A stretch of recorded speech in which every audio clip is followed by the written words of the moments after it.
Hey there, rock and roll survivors. Welcome back to Way Back USA, where we keep the spirit of real music alive. Today, we're heading back to 1974. Remember those days? When albums were vinyl and lyrics meant something? This was a golden year for music. We're talking about an era when bands played their own instruments, wrote their own songs, and didn't need auto-tune to hit the right notes. So dust off your old concert tees and let's dive into the top 10 hits that made 1974 a year to remember. Up first is Dancing Queen, ABBA. Alright folks, I know what you're thinking. ABBA, really? But hear me out. Back in 74, this Swedish pop band dropped Dancing Queen on us. And whether you want to admit it or not, it got you dancing.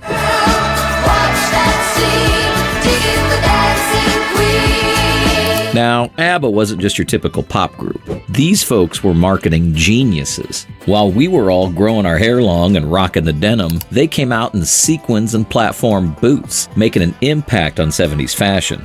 Here's a little tidbit for you. Dancing Queen was actually performed at the Swedish royal wedding in 1976. Imagine that, royalty boogieing down to ABBA. Let's switch things up a bit and talk about Southern rock and roll with Sweet Home Alabama, Lynyrd Skynyrd. This is one we used to crank up on the 8-track player. When Lynyrd Skynyrd released Sweet Home Alabama in 74, it was like a shot of Southern comfort for your ears.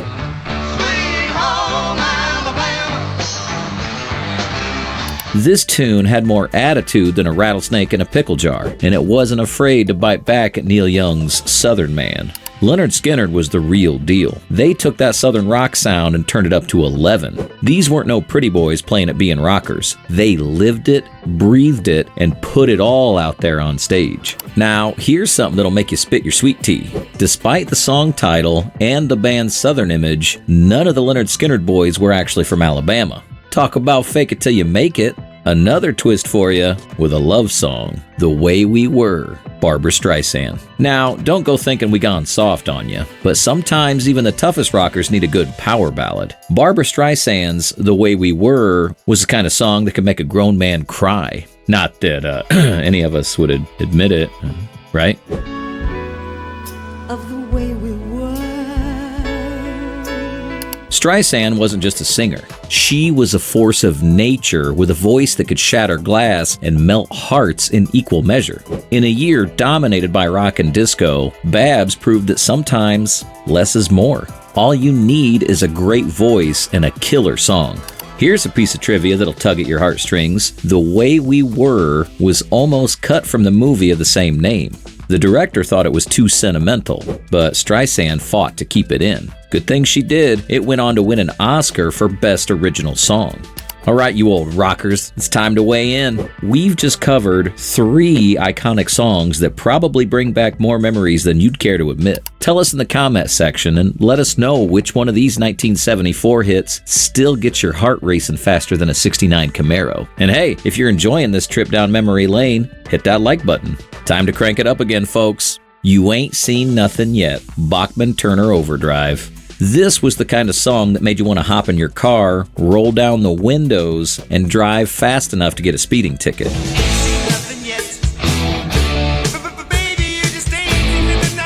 It had more energy than a case of Jolt Cola. BTO wasn't about fancy frills or deep lyrics. These Canadian rockers were all about big riffs, catchy choruses, and having a good time. They were proof that sometimes the best rock and roll is the kind that doesn't make you think too hard. It just makes you want to move. Now, here's a stuttering good fact for you. The famous stutter in You Ain't Seen Nothing Yet was never meant to be on the record, imitating his brother Gary, who had a speech impediment. The record company loved it and insisted on keeping it. Sometimes mistakes make for the best rock and roll. Another song that also had a famous stutter is Benny and the Jets, Elton John. This song was weirder than a $3 bill, but man did it work.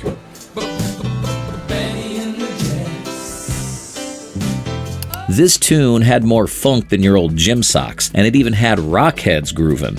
Now, Elton wasn't your average rocker. This guy showed up to gigs dressed like a peacock on acid, but boy, could he play that piano. He was flamboyant, he was British, and he didn't give a hoot what anyone thought. In an era of tough guy rockers, Elton was out there being his fabulous self. Here's a little nugget for you. That crowd noise in Benny and the Jets, it wasn't recorded at a concert. Nope. The band made it themselves by stomping on a wooden floor and overdubbing it. Another great piano player with a very appropriate song title, Piano Man, Billy Joel. Now, here's a tune that'll take you back to those nights at the local watering hole. It wasn't just a song. It was a Broadway show in 5 minutes flat. Sing us a song, you're the piano man. Sing us a song. Every character in that tune felt like someone you knew. Heck, maybe you were one of them.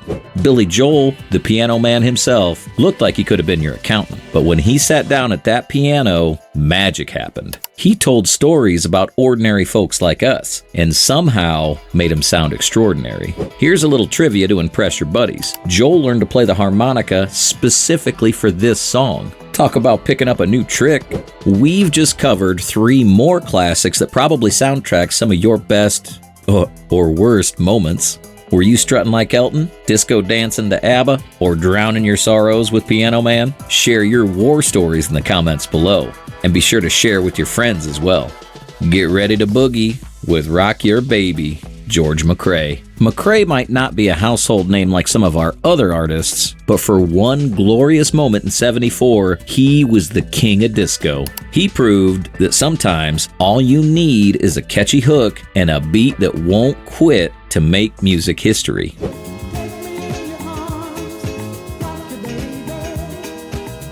Here's a tidbit that'll make you do a double take. Rock Your Baby was originally written for KC and the Sunshine Band, but when KC struggled with the high notes, McCrae was called in to record it instead. His falsetto vocals, recorded in a single take, helped define the sound of early disco.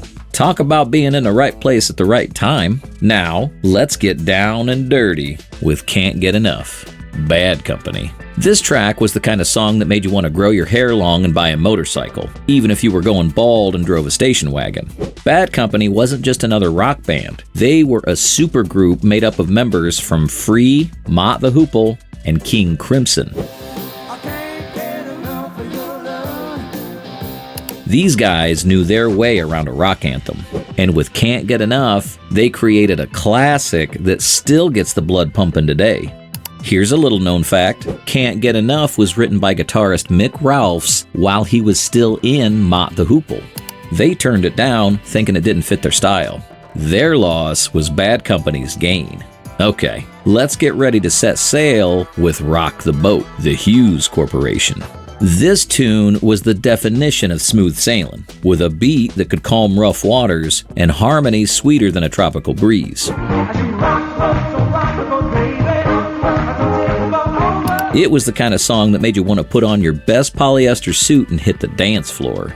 The Hughes Corporation showed that you didn't need to be a big name to make a big splash. Sometimes, all it takes is one perfect song to cement your place in music history. Here's a fact that'll float your boat. Rock the Boat was actually released in 1973, but it didn't become a hit until the summer of '74. It's like the song itself was a boat, just waiting for the right wave to carry it to the top of the charts. Let's close this out with a bang. I Shot the Sheriff, Eric Clapton. This song was like a reggae revolution wrapped in a rock and roll blanket. It was the kind of crossover hit that made you realize good music knows no boundaries.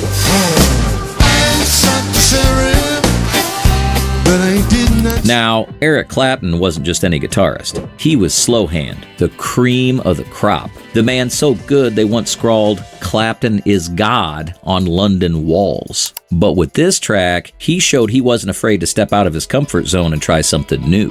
Here's a piece of trivia that'll blow your mind. Clapton almost didn't include I Shot the Sheriff on his album 461 Ocean Boulevard. He thought it might be too similar to I Shot the Sheriff by Bob Marley.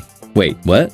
That's right, folks. Clapton didn't realize he was covering a Marley song until after he recorded it. Sometimes ignorance really is bliss. Well, folks, we've done it. We've traveled through the musical landscape of 1974, from the heights of rock to the depths of disco, from smooth sailing to sheriff shooting. But now it's your turn to take the stage. Which of these 10 songs is your all-time favorite? Did we miss any classics that should have made the list? Let us know in the comments below, and stay tuned for more nostalgic music from the '70s and your other favorite decades of the past.